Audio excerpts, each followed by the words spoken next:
Hello everyone and welcome back to MixBus TV mixing and mastering tutorials on YouTube. I'm your host David and today we are talking about analog gear, specifically about clones. Many times I get asked what I think about this or that clone, and there's a lot of debate on the subject out there. Some people bash them and some people white knight them hard. So the first thing that I like to do here is to point out that there is a big fat difference between clones and knockoffs. I don't want you to assume I'm here to single out or bash any company in particular, so please watch the video till the end. Companies today take old designs, old vintage units that are either not available on the market anymore or so ridiculously expensive that 95% of the people can't afford them. And so you see companies taking two approaches. Some make a pared down, cheap version of these units, and some other companies make spin-offs, redesigns, improvements with quality components that end up costing pretty much the same as the vintage unit or a little less. And that's the difference between clones and knockoffs. Many people, especially company marketing department people, call their knockoffs clones. And these two are not the same thing, not by any stretch of imagination. A clone is a high-quality piece of gear made with quality components, good quality control, good manufacturing. And there are many reasons why a company could decide to make a clone. Maybe a unit is not available on the market anymore. Think of, for example, Brent Averill making the old Neve modules. Would you say those are knockoffs made with cheap components? I don't think so. Take some Chandler gear. Curve Bender or TG compressor, those are units that they were at Abbey Road. Only few of them were hand-built, the design was available, and they started producing them, making great sounding units available again. Have you ever seen Chandler gear? Is remarkable. Great quality, great build. Same goes for, retro instruments. But what all these brands and many other like these making real clones have in common? They are expensive. They cost quite a bit of money, because the components themselves cost quite a bit of money. And the same goes for spin-offs or modernization, improvements, added features of existing designs. Those get all my respect and attention, and I have few, because there's nothing wrong in taking a good thing and make it better if the quality, the overall quality, is up to par and sometimes better than the original, objectively better. I won't name names, even if it would be in a positive way, but those improved design cost the same as the real thing, or slightly less, sometimes slightly more. But overall, they are in the same ballpark. Why? Because the basic quality is the same as the real thing. The components meet the same high standards, and sometimes, since there's not a famous brand stamped on them, on the units, you end up with a unit that have the same great components, sometimes even better, more features for a bit less money. What's not to like about this? Give me more, please. These can be rightfully called clones or spin-offs. Knockoffs instead are a whole different thing. They usually take a famous unit, a famous design, a proven design, and they kind of copy it. Cutting corners, using cheaper components, mass-produce them with questionable quality control and higher rate of failure, and often after the first impulse buys, you see a lot of them on the used market after a short period of time they come out. That's a dead giveaway. Those are not clones. They shouldn't be called clones. Those are knockoffs. Let me give you a nice visual example of a knockoff. That's a Bugatti Veyron, the real deal. This is a knockoff. You see? Kind of, yeah, only not. But yeah, this is what I don't like about marketing knockoffs. They shouldn't be calling them clones or be vague, saying inspired by. Because aside the name or a number that reminds you of the unit they were inspired by, there's very little sound-wise that links those knockoffs to the original units. They usually use a number or a variation of the name of the original unit, and they want to make it sound like you can get that sound for a fifth or less of the money the original would cost you.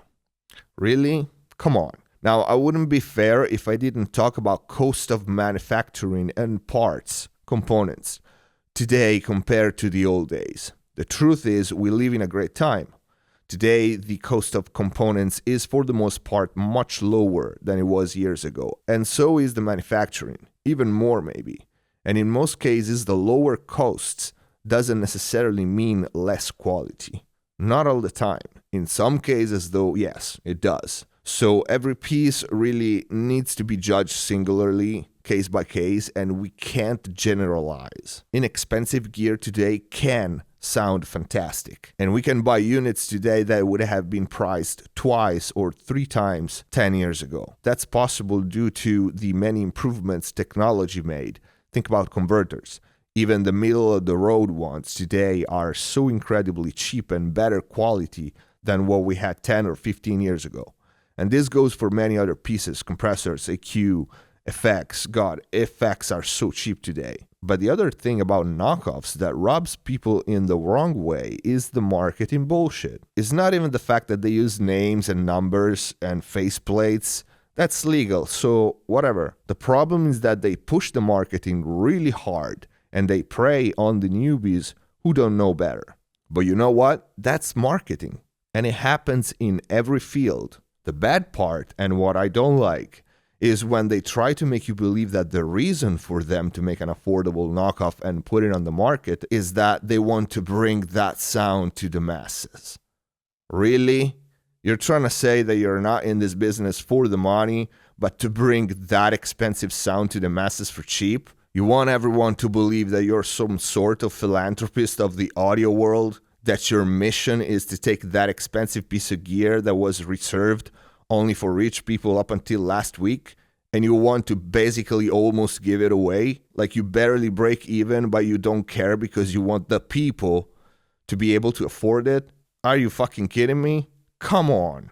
Now, this is the part of the marketing that makes me cringe. You're in for the money. Like we all are. Everybody. Just tell the truth. I took a design, I cut some corners, made it with cheaper components, mass-produced it, and it's gonna be as good as it gets at this price.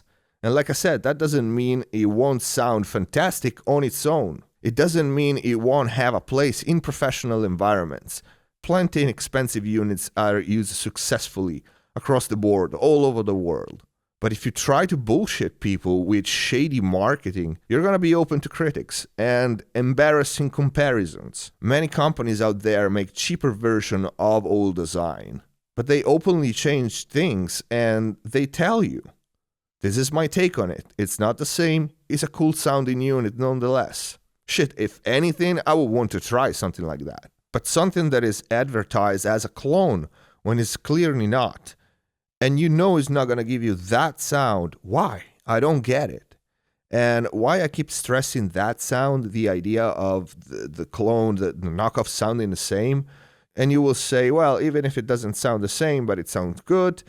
Well, yes. Then if it sounds good, why don't you advertise it as an original good sounding unit? Why you have to add the faceplate or the number? That rubs people in the wrong way. Remember in past videos I talked about familiarity, that we like sounds that are familiar to us. Well, that's why you see some of the same units in so many studios. That's why we call them classic. Are they the best? Maybe, maybe not. What's best is relative and subjective, but they are familiar. They are proven to work, and when you want that sound, either you have exactly that sound or not. If you have to have something slightly different, you might just as well have whatever, anything else, because the whole purpose of having exactly that sound is gone. And again, even something close might work as well and sound great, but it's not the same thing. So why would you choose a knockoff over anything else, over an original design, over something new?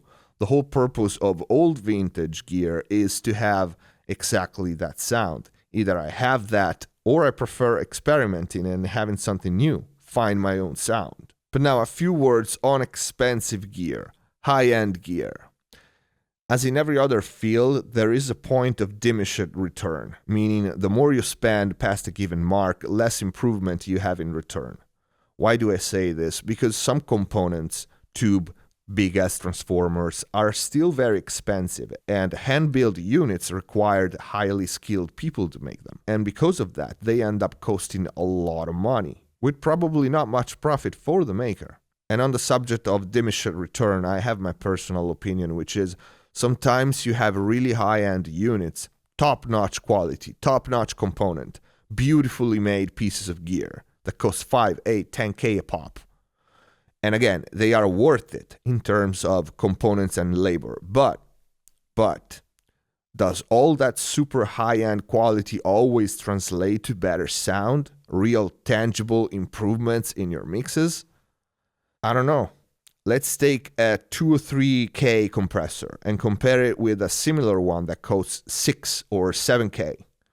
Well, those 3, 4K more are most likely justified because of components and manufacturing and quality control and everything. But is the difference between the two even noticeable in a mix? Will that make or break a track? The answer is, I don't know. It would be pretty presumptuous on my part to try to give a definitive answer to it. The answer that I give myself is sometimes it is and sometimes it's not. Again, we can't generalize. Each unit is different, but the one thing I can say is yes, there have been very expensive units that I tried and I thought they were overpriced.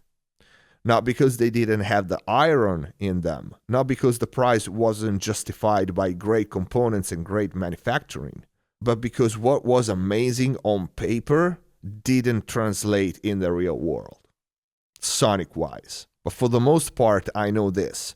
When I bought cheap, half the times I regretted it. When I bought expensive, high-quality gear, I never did. Sure, some units come and go regardless, but that's how it works. You need some things today, some other things in 2 years. That's normal. Generally speaking, my experience taught me buy right, buy once. Meaning I can think of many times when I bought cheap gear, cheap knockoffs, and regretted it. When almost every single time I bought the real deal, quality gear, I never did. Sure, I sold some great pieces, but that was more because my needs changed. My mixing style changed, but that's a different story. The point is, I spent little money on cheap gear, but it was money wasted. And that's never fun, no matter how little that is. That money has been thrown in the trash. So in conclusion, many inexpensive units out there sound absolutely amazing. Some of them sound like crap. Many expensive units, most of them, sound amazing. Few of them are not worth the extra money, but that's just my opinion. Knockoffs can either sound great or sound like shit, but what they won't do is sound exactly like the gear they are inspired to. And if that's the case, remember, you're still buying cheap, but you do pay more than the unit is worth just because it's inspired by the real deal. Just because it had the faceplate, just because it has the number, you pay a little extra for that, to have that look in your rack. And when companies push those knockoffs being vague with the marketing, using shady marketing, at that point, I don't even care. That puts me off every time. But that's just me. Buy right, buy once. It doesn't matter if you spend little money or a ton. Buy because you like something. Buy because it works for you. Not because it's supposedly kind of sound in the ballpark of another unit that has a similar faceplate or name. And sometimes the two things go hand in hand. It's possible. But at that point, if knockoff sounds good on its own, it wouldn't need to be marketed as a clone. Just call it another name and believe in your creation and market it as a good sounding unit. But that's a wrap. This is it for this video, guys. I hope you liked it. Let me know what you think. Leave a comment down below. And if you liked the video, please click the like button. Join us on Facebook and Twitter to stay in touch with us and get all the news about the channel, upcoming videos and series, and access to exclusive content. Keep supporting MixBuzzTV by sharing the videos and spreading the word on blogs, forums, social media. Subscribe if you haven't already. See you next time.